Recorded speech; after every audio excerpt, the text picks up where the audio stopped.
Bismillahirrahmanirrahim. Perkenalkan, nama saya Rasya Haikal El Hibari dari kelompok 4 TPB 26 Program Studi Teknik Industri.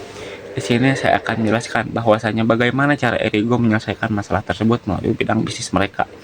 Pertama, Erigo ini mampu menyelesaikan masalah di dalam bidang bisnis mereka melalui sandang dengan styling model-model mereka yang ada Indonesia-Indonesianya banget. Mengapa demikian? Karena pada saat itu brand-brand luar belum masuk terlalu banyak kepada Indonesia.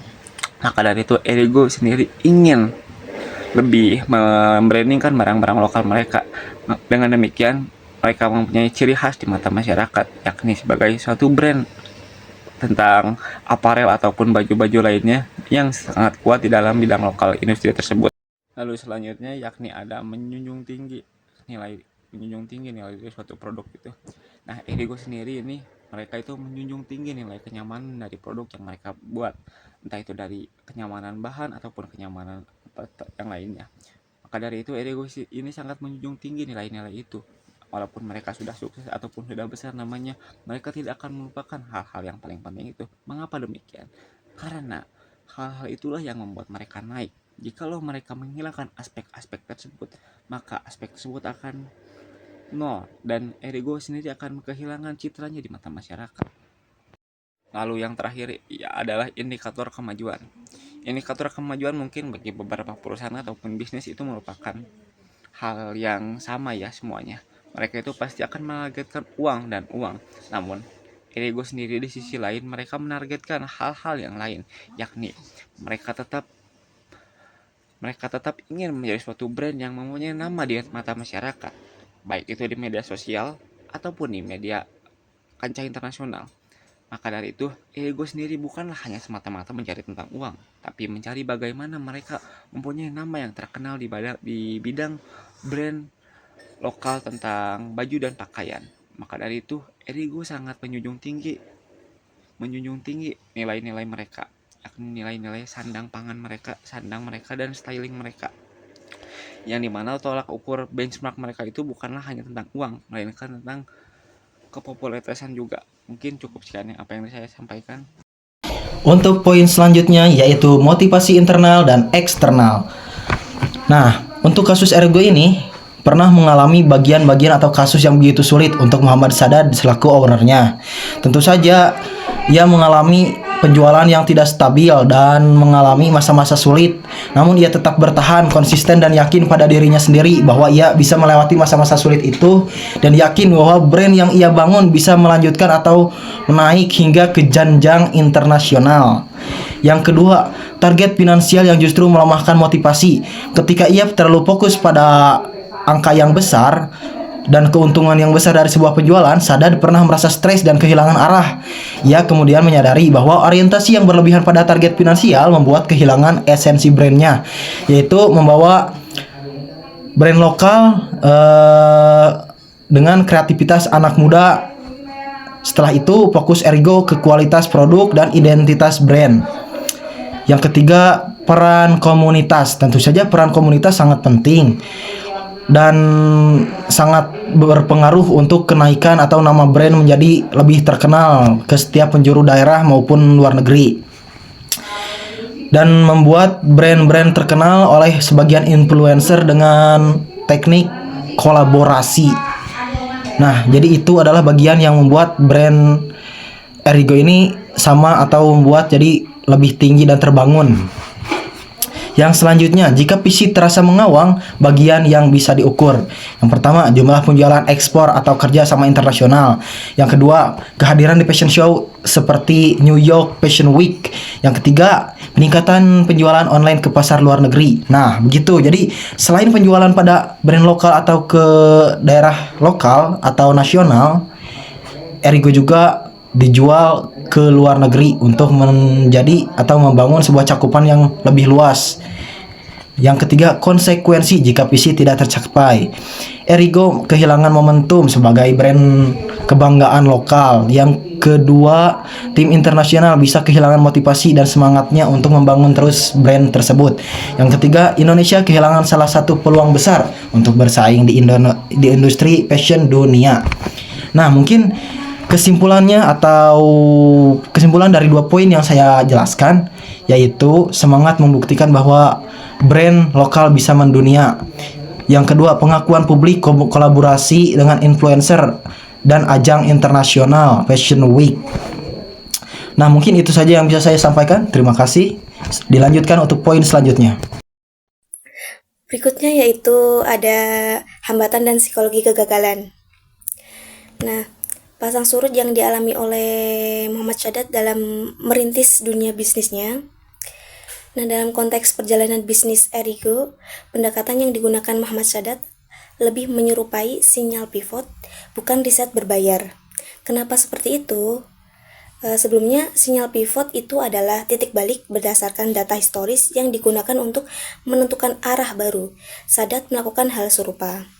Contohnya, ia menganalisis kegagalan awal saat menjual produk batik dan etnik yang tidak sesuai dengan pasar anak muda. Kemudian berdasarkan pengalaman itu, ia mengubah arah bisnis ke gaya casual yang lebih diminati pada zaman sekarang. Perubahan ini dilakukan secara cepat dan responsif, mirip dengan trader yang melihat sinyal teknikal dan segera mengambil keputusan.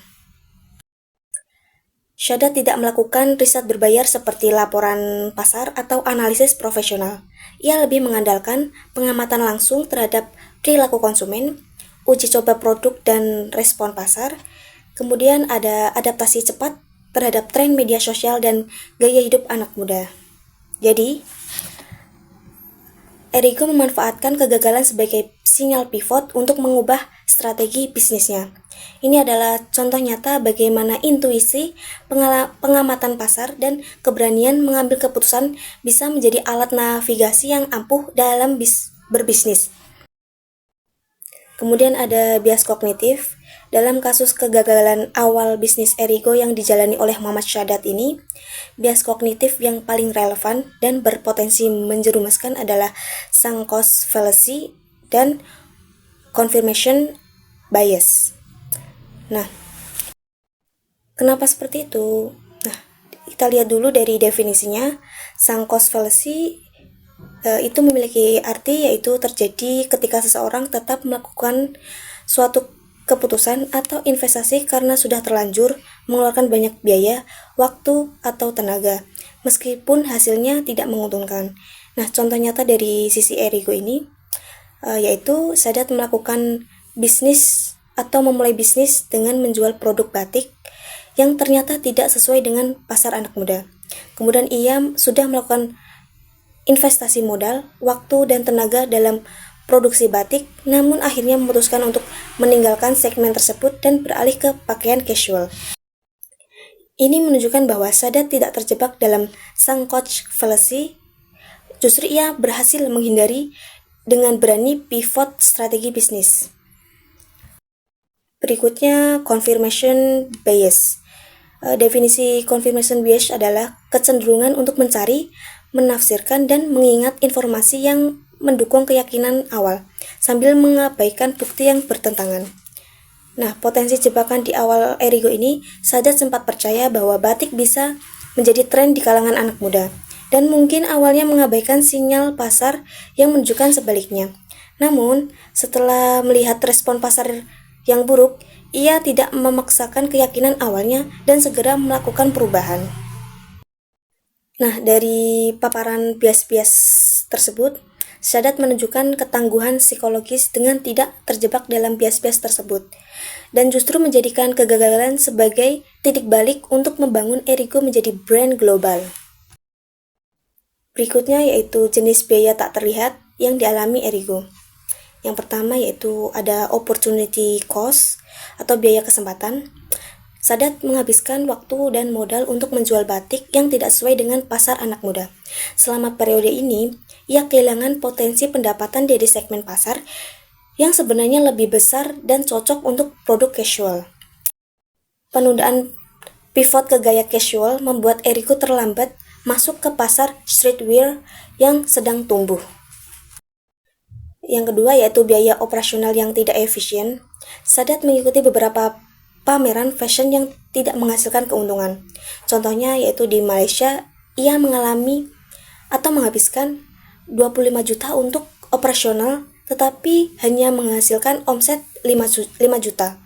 Ini menunjukkan bahwa strategi yang belum selaras dengan visi jangka panjang bisa menyebabkan pemborosan sumber daya. Yang ketiga yaitu biaya psikologis dan energi. Menunda eksekusi visi juga berdampak pada kepercayaan diri dan motivasi Sadat sebagai founder, ketegangan dalam pengambilan keputusan karena harus terus menyesuaikan strategi yang belum optimal. Namun, Sadat berhasil mengatasi hambatan ini dengan cepat dan melakukan pivot yang tepat. Dampak setelah eksekusi visi ini, dan setelah beralih ke gaya casual dan fokus pada branding digital, Erigo mencatat omset 22 miliar pada tahun 2015.